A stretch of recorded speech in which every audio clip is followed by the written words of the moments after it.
Hi, welcome to Sherin's kitchen. இன்றைக்கி ரம்ஜான் கொண்டாடுற அத்தனை சகோதர சகோதரிகள் அனைவருக்குமே ரம்ஜான் தின நல்வாழ்த்துக்கள். போன வருஷமும் ரம்ஜான் வந்து கொரோனாலேயே போயிடுச்சு. இந்த வருஷம் ரம்ஜானும் பார்த்திங்கன்னா கொரோனாலேயே போயிடுச்சு.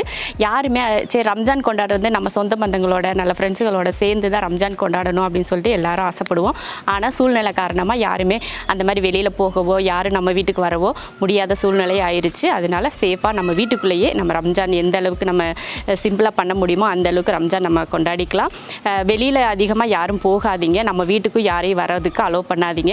அந்த மாதிரி ரொம்ப சேஃபாக வந்து ரம்ஜான் செலிப்ரேட் பண்ணுங்கள். அடுத்த வருஷம் கண்டிப்பாக இந்த கொரோனாலாம் இல்லாமல் நல்ல விதமாக சூப்பரான ஒரு முறையில் நம்ம ரம்ஜான் கொண்டாடுறதுக்காக நம்ம வந்து ப்ரே பண்ணிக்கலாம். இன்றைக்கி நம்ம கிச்சனில் ரம்ஜான் தின ஸ்பெஷலாக ஒரு பாயசம் பண்ணியிருக்கேன். ரொம்ப சூப்பராக, அதுவும் சிம்பிளான ஒரு பாயசம். வாங்க அதை எப்படி பண்ணலாம் அப்படிங்கிறத பார்க்கலாம். அப்புறம் பார்த்தீங்கன்னா நம்ம ஷெரின் வீட்டு சாப்பாடில் நம்ம வந்து ரம்ஜான் ஸ்பெஷலாக லஞ்ச் மெனு ஒன்று போட்டிருக்கோம். கண்டிப்பாக அதை போய் பாருங்கள். நிறைய பேருக்கு அது யூஸ்ஃபுல்லாக இருக்கும்னு நினைக்கிறேன். 10 பேருக்கு சாப்பிடக்கூடிய அளவுக்கு ரம்ஜான் ஸ்பெஷல் விருந்து ஒன்று போட்டிருக்கேன். அதை போய் பாருங்கள். உங்களுக்கு தேவைப்பட்ட டிஸ்கிரிப்ஷனில் லிங்க்கு கொடுக்குறேன், அதையும் செக் பண்ணி பாருங்கள். இப்போ பாயசம் எப்படி பண்ணலாம் அப்படிங்கிறத பார்க்கலாம். பருப்பு பாயசம் பண்ணுறதுக்கு முதல்ல பருப்பு வறுத்து எடுத்துக்கணும். அதுக்கு ஸ்டவ் ஆன் பண்ணி ஒரு கடாய் வச்சிடலாம். கடாய் வச்சுட்டு 100 கிராம் பாசி பருப்பு இதையே வறுத்துக்கலாம். நல்லா பொன்னிறமாக வறுத்து எடுத்துடலாம். ரொம்பவும் கருப்பாக வர வரைக்கும் வறுத்துறாதீங்க. அந்த மணம் வரும் பாருங்கள், அந்த அளவுக்கு வறுத்துக்கிட்டால் போதும். இப்போ நல்லா வறுத்தாச்சு. இப்போ இதை எடுத்துடலாம். எடுத்துகிட்டு குக்கரில் போட்டுடலாம். இதை கழுவிட்டு வேக வச்சுக்கலாம். பருப்பை கழுவி எடுத்தாச்சு. இப்போ தண்ணி ஊற்றிடலாம். தண்ணி வந்து பருப்பு முங்குற அளவுக்கு ஊற்றிட்டு நம்ம குக்கர் மூடி போட்டு விசில் போட்டுடலாம். 4 விசில் விட்டு ஆஃப் பண்ணி இறக்கிக்கலாம். 4 விசில் விட்டு பருப்பு வேக வச்சு பாருங்கள், நல்லா குலைவாக வெந்திருக்கு. இது போல் தான் வேக வச்சு எடுத்துக்கணும். நம்ம பருப்பு வறுத்து போட்டால் தான் பாயசம் வந்து மணமாக இருக்கும். சூப்பராக பருப்பு வெந்துருச்சு. பருப்பு ரெடியாக இருக்குது. அடுத்து ஜவ்வரிசி வறுத்து நம்ம வேக வச்சுக்கலாம். அதே கடாயில் 50 கிராம் ஜவ்வரிசி எடுத்திருக்கேன். அதை வறுத்துக்கலாம். நம்ம வறுக்கிறப்ப பார்த்திங்கன்னா நல்ல முத்து முத்தாக உருண்டையாக வெள்ளை கலரில் வரும். அந்த அளவுக்கு பொரிஞ்சு வர்றப்போ நம்ம எடுத்து கழுவிட்டு மறுபடியும் ஒரு பாத்திரத்தில் போட்டு வேக வச்சிடலாம். ஒரு செம்பு அளவுக்கு தண்ணி ஊற்றிடலாம். 4லேருந்து 5 பேர் குடிக்கிறதுக்கு கரெக்டாக இருக்கும். ஒரு செம்பு அளவுக்கு நம்ம தண்ணி ஊற்றினா. இப்போ இது வெந்துட்டுருக்கட்டும். இப்போ ஜவ்வரிசி வந்து நல்லா வெந்துருச்சு. பார்த்தீங்கன்னா முன்னாடி போட்டப்போ வந்து வெள்ளை வெள்ளையாக இருந்துச்சு. இப்போ நம்ம அந்த தண்ணியோடு சேர்ந்து வேகிறப்போ கலரே பார்த்திங்கன்னா தண்ணி கலரில் வந்துருச்சு பாருங்கள். இந்த மாதிரி தான் வேகணும்.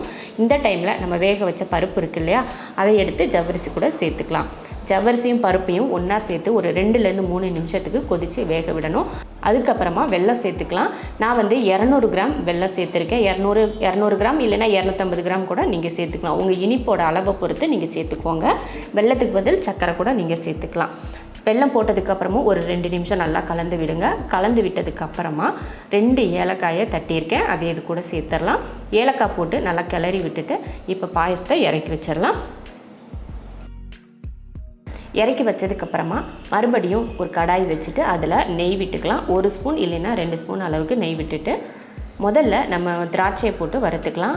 அது ஒரு முட்டையாக வரும் பார்த்திங்களா, அந்த மாதிரி வந்ததுக்கப்புறம் முந்திரி பருப்பை சேர்த்துக்கலாம். முந்திரி பருப்பு சேர்த்து நல்லா பொன்னிறமாக வறுத்தாச்சு. இப்போ நம்ம இதை பாயசத்தில் ஊற்றிடலாம். அடுத்து ஒரு கையளவுக்கு தேங்காய் துருவல் எடுத்து நம்ம அந்த பாயசத்தில் போட்டுக்கலாம். கொஞ்சமாக போட்டுக்கிட்டிங்கனாலே போதும், அதிகமாக தேவையில்லை. போட்டுட்டு இப்போ பாயசத்தை கிளறி விட்டுறலாம். சூப்பரான பருப்பும் ஜவ்வரிசியும் போட்ட பாயசம் ரெடி ஆயிடுச்சு. இந்த மாதிரி பாயசம் நீங்களும் செஞ்சு பாருங்கள். ரொம்ப ரொம்ப ருசியாக இருக்கும். இதில் பால் எதுவுமே நம்ம சேர்க்க தேவையில்லை. இந்த ஜவ்வரிசியும் பாசிப்பருப்பு மட்டுமே போதும். அந்தளவுக்கு சூப்பராக இருக்கும். டேஸ்ட்டும் பார்த்திங்கன்னா அவ்வளோ அருமையாக இருக்கும்.